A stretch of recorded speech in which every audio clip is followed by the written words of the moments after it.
Hey there, and welcome back to Arlin Plays EarthBound, episode 21. Last time we made it out here into the desert, and several people got sunstroke, including apparently Jeff. And now we're just continuing to explore, because there's stuff out here. And here's some enemies we haven't dealt with yet. A stray dog, and oh, a desert wolf. Slight difference. Paula, frees the wolf, because clearly that is the answer. Although, come to think of it, that is one thing that doesn't make a whole lot of sense when you think about it. Although, if it... I was thinking about the the Skelpion from before. I'm kind of going, okay, so it's a skeleton scorpion. Okay, makes relatively decent sense there. But, whoa, that hits like a truck. We're gonna hit you with freeze, boyo. I'm not really sure why... offhand, why a scorpion skeleton would be weak to ice. I don't really know. And what the hell, Paula? So Paula's dead. That's good. This is really turning ugly fast. Alright. Goods, do I have something to eat with on her? I have a bread roll, which is enough. Alright, let's see. HP sucker? Saved by the bread roll!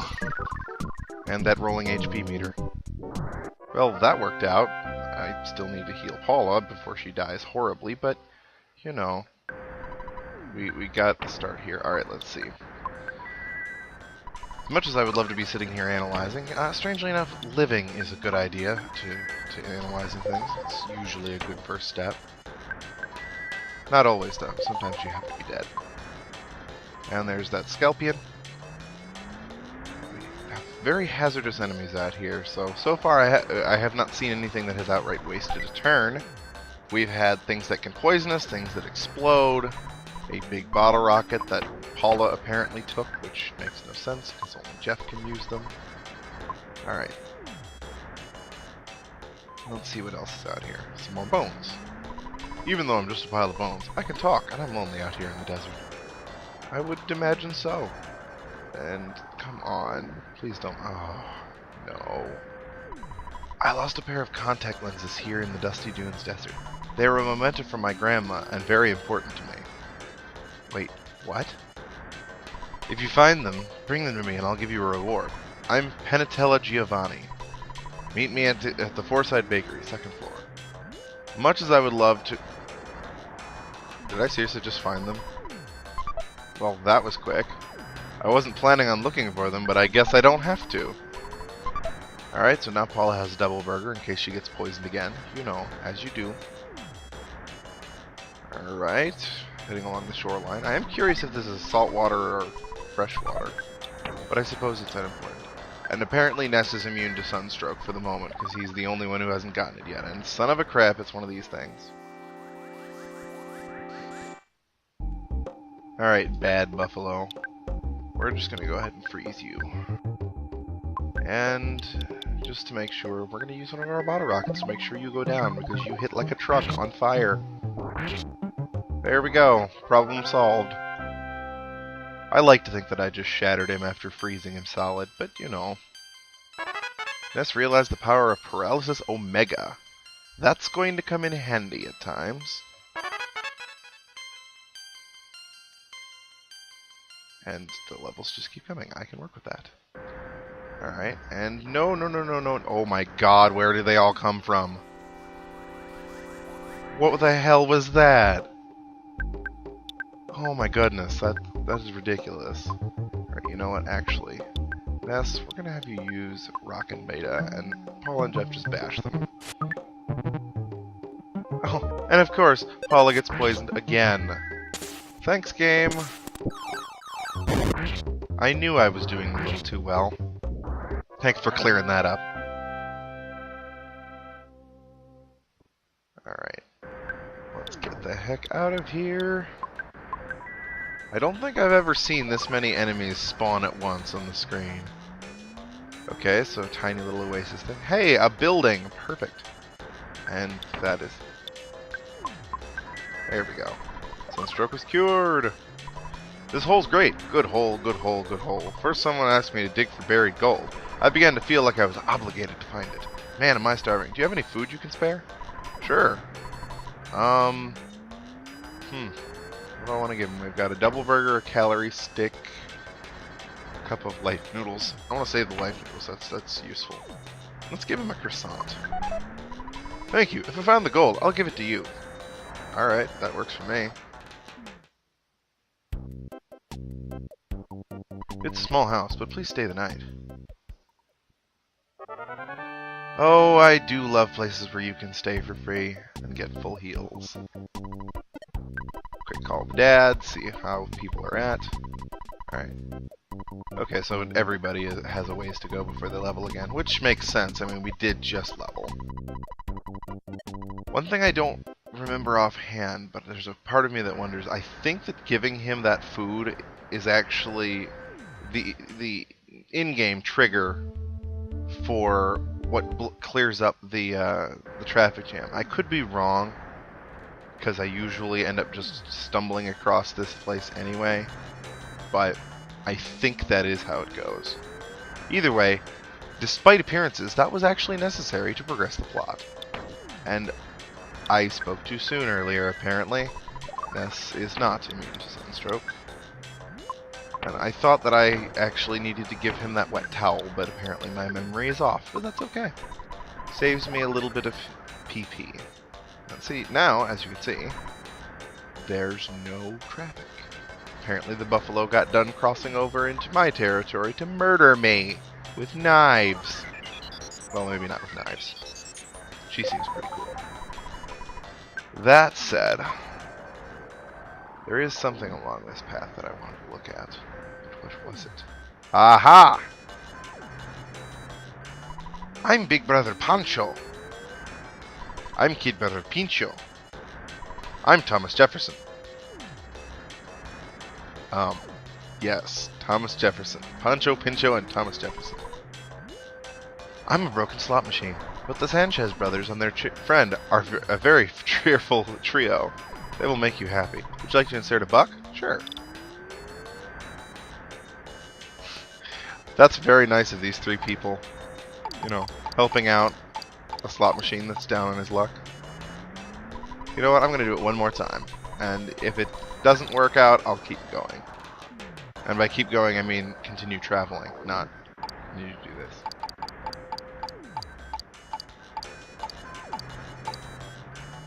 Oh, so close. That's okay. That said, we could wander all the way over there, but we have a house to go by. Since now we should have service on the bus lines.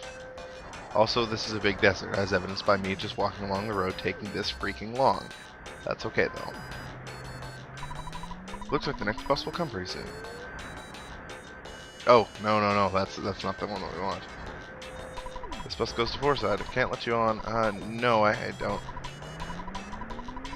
Besides, walking is good for you. That's not really what I was aiming for, but alright. Looks like it's going to be a while before the next bus arrives. Alright, you know what? I'm going to wander back inside, and that should get rid of the bus. Look at that, the bus left. Well, I started. Anyway. Nest, check the bus schedule. Looks like the next bus will come pretty soon. You know, I could have figured out which direction it was supposed to go based on, you know, this being based on America, so, you know, right side of the road driving, but, you know.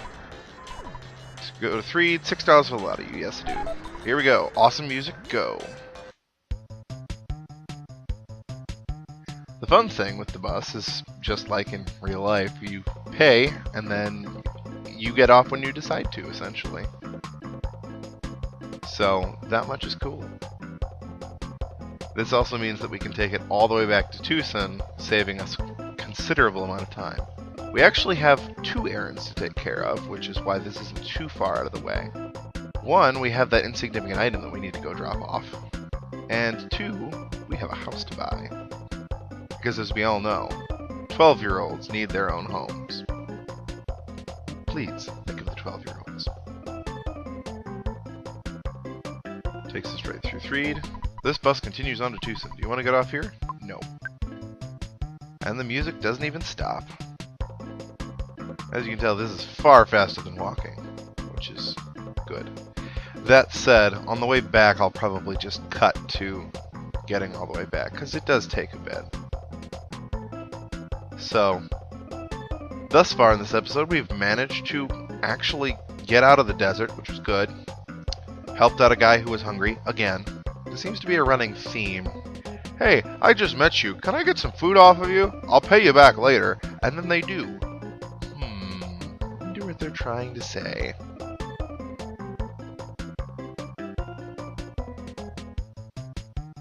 Alright, come on. Get to the end here.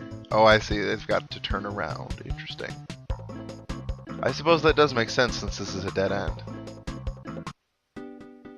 Still, kind of cool that they have it do that. And I do find it interesting that they just say, well, you have to get off here. There's no choice. None. The orange kid is deep into a world-class invention. It must be hard being an ultra-genius. That stupid slob, the apple kid, always asks me for something to eat. He's the inventor. He should invent some food for himself. I don't think that's how it works, but alright. Still, at least one of the girls changed her dialogue a little bit. Tucson is different from Annette. We have Berglund Park. It's true. They do. So, moving on. Alright, there we go. Alright, same dialogue there. Chaos Theater, which... Is the theater even, like, in business anymore? Tonight, the boogie is back. What? But the runaway... Oh, we will be closed for a short period. Thank you for your many years of support. Mr. Poochie manager, Chaos Theater. Wow.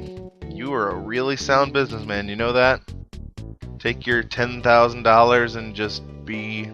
and just close down. Clearly that is the way to go. Here we are, back in the hospital. Head on upstairs. This is one of those games that, you know, you definitely want to take slowly. My friend who joined the Happy religion came to see me a while ago. We've become friends again. We've became friends again? We have became. You look healthy, but you spend a lot of time at the hospital. My story's the same. Do you want to hear it again? No. Well, it's not important. It's true, it's not. Come on, where is the guy? Here he is. I'm in perfect tip-top health now. I just wish I had more visitors. Cough, hack, hack, cough. Right. Let's see. Thank you. You've made me so happy. After my life, this is the second... Oh, after my life, this is the second most important thing to me. Because you're so kind, I want to give you this magic truffle. It's a souvenir from Scaraba. Paula got the magic truffle. So the insignificant item, which had no other use, has a use here. Magic truffle, a dreamlike delicacy that is said to grow at the base of trees in wet, muddy places. It restores about 80 pp. Yes, you read that correctly. Considering that Paula at max is only at 100, that's pretty freaking awesome. And it's the only one we get until we actually get down to Scaraba ourselves. Well, actually past Scaraba, it's way late in the game. Still, totally worth holding on to. And something that I had to figure out the first time by myself. And unfortunately, when I did figure it out, it was way later than this, so it wasn't nearly as useful. Still very cool. Alright, stop in by the hotel, because it's on the way, and they have an ATM, and I need lots of money for this. Welcome to the automatic teller machine. Alright, yes, $10,000, that's nice. We'll just withdraw the lot.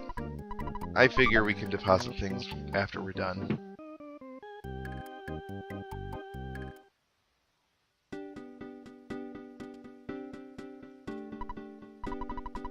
Whoops. Oh, I shouldn't have started this whole thing. Go away! Alright, there we go. Should be done shortly. There is one thing that I've noticed, and that is that I find that I actually have a more respect for people who create video game music than I do for standard musicians. I mean, it's still based on talent and based on the body of their work, so it is still a case-by-case basis, but I find... I think it's actually harder to come up with game music than it is to come up with normal music. Because it has to do a number of different things from what normal music does. With normal music, the whole point is focusing on the music itself. Whereas in a game, it's supposed to, it tends to be more of a backdrop, and it needs to be something that doesn't take your attention entirely, but it still is important for setting the mood. So that in and of itself is difficult. Then you add in the fact that it has to be loopable, and not drive the player insane after hearing it a bunch, because they will. So I think it takes an enormous amount of talent to make this stuff, and music is one of the areas that I need to work on as a designer, just not creating music, but learning more about it and that sort of thing. Alright. Doesn't this house look good? You can buy it for only $7,500. It has an ocean view, and the sunsets are beautiful. Folks should have a place of their own. Do you want to buy it? Yes. Thank you. It's all yours now. Take some time and relax. And now he will finally walk away from my new home. $7,500? That's such a steal. It's almost as if... Oh. Yep. At least we have a couch and a bed, even if they're kind of terrible. Pictures taken instantaneously. I'm a photographic genius if I do say so myself. Okay, get ready for an instant memory. Look at the camera. Ready? Say, Fuzzy Pickles. Wow, what a great photograph. It will always bring back the fondest of memories. Away! So yes, here we are in our new home that the three of us own. You found an old magazine. Are you going to read it? I love this Easter egg. My Secret Life, Chapter 3. Story from a previous chapter. I was neither a murderer suspect, nor a target for an international spy organization. But I drove a car down the Jersey Turnpike at 80 miles per hour. A police officer pulled me over and asked for my driver's license. He said I was going 20 miles per hour over the speed limit. I instantly pointed to my wife and said, "I'm in a hurry, my wife is in labor." Fortunately, my wife actually had a big stomach. I hoped he'd let me go with this excuse. "Oh, since it's an emergency, I'll lead you to the hospital with my police car," he said. "No, it's not necessary."